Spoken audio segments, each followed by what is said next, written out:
আর আপনি তো অনেক খান, মানে খেতে হয় ফুড রিভিউর জন্য, কখনো বদহজম হলে কি করেন? আমার যদি আজকে নারায়ণগঞ্জের মানুষজন আপনাকে এখানে রেখে দেয়, ধরে বেঁধে যে কি এখানে থেকে যাবেন? ছি দিলেন তো বাসমাইরা। ও আগে থেকে অনেক কথা বলতো, বাট আগে থেকে অনেক খাইতো না। খাওয়া দাওয়াটা শুরু হয়েছে আমাদের বিয়ের পরে। আল্লাহ বলছে মিথ্যা কথা বললে জাহান্নামে পাঠাই দিবে। So, আপনাকে যদি এই রেস্টুরেন্টের বাবুর্চি পদে দেওয়া হয় একদিনের জন্য, আপনি এইখানে কোন উইয়ার্ড কম্বো ডিশটা বানাবেন? ওকে ফাইন, আমার খুব ইচ্ছা ছিল যে যদি কখনো আমি রেস্টুরেন্ট দেই তাহলে রেস্টুরেন্টের মধ্যে একটা খাবার থাকবে যেটা হচ্ছে কোক, তো সবাই চিনি আমরা, কোক দিয়ে হচ্ছে বাকরখানি। কোক দিয়ে বাকরখানি, এটা আপনি একা এবং সেটা অনেক মজা খেতে, এবং সেই উইয়ার্ড কম্বোটা আমি দিতে চাই। ওকে। আর আপনি তো অনেক খান, মানে খেতে হয় ফুড রিভিউর জন্য, কখনো বদহজম হলে কি করেন? আমার কখনো আল্লাহর রহমতে বদহজম হয় নাই। একবার হয়েছিল কি যে পেট ব্যথা করছিল, তখন আমি ইনো খাইছিলাম। এটা আমাদের সব প্রবলেম সলভ করে দেয়।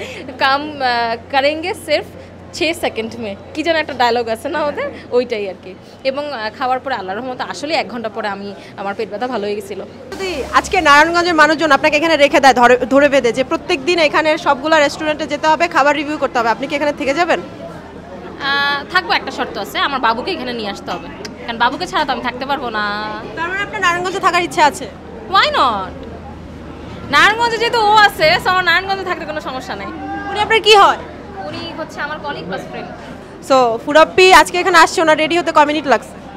ও খুব ফাস্ট রেডি হয়। আমি ওর বাসায় গেছিলাম এবং আমি দেখছি খুবই ফাস্ট রেডি হয়, because she have beautiful skin.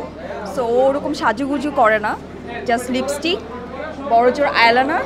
আল্লাহ বলছে মিথ্যা কথা বললে জাহান্নামে পাঠাই দিবে। আর মিথ্যা বলতেছি না, আমার কনফিডেন্স আছে। আপনি অনেক বেশি সুন্দর, আমি জেলাস আপনার স্কিন নিয়ে। ছি, এক্সপেক্ট করছিলাম একটা পজিটিভ কিছু বলবেন, দিলেন তো বাসমাইরা। কেন একটা মানুষ ন্যাচারালি এত সুন্দর কেন হবে?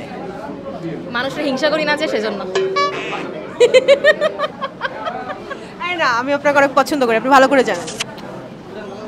কোন এমন খাবার আছে যেটা থেকে ফুরাপ্পি এমন ভাবে তাকিয়ে থাকে, ঠিক যেমন ভাবে আপনি তার দিকে তাকিয়ে থাকেন? ও আচ্ছা আচ্ছা। ও তো মেনলি আর কি যত খাবারই দেখে, ঠিক আছে, ওর কাছে অনেক খাবারই এরকম পছন্দের, মানে স্পেসিফিক একটা দুইটা না, যে অনেক খাবার আছে যেগুলো থেকে ও চোখ সরাতে পারে না। তার মধ্যে একটা হলো চটপটি, ফুচকা আর হলো ঝালমুড়ি। এগুলা দেখলে মানে রাস্তার যেখানেই দেখুক তাকায় থাকে, আর তা খাইতেই হবে। একটা প্রবাদ আছে, যারা বেশি খায় তারা বেশি কথা বলে, এটাকে আপনি বিশ্বাস করেন? না, আমিও তো অনেক খাই। আপনি তো আমার কথা বলার জন্য কতক্ষণ রিকোয়েস্ট করলেন, কথা বলতেই চাইতেছিলাম না। ফুরাপ্পি তো অনেক বেশি কথা বলে। ও আগে থেকে অনেক কথা বলতো, বাট আগে থেকে অনেক খাইতো না। খাওয়া দাওয়াটা শুরু হয়েছে আমাদের বিয়ের পরে, আমরা অনেক খাওয়া দাওয়া শুরু করছি। আপনি শিখাইছেন? Kind of.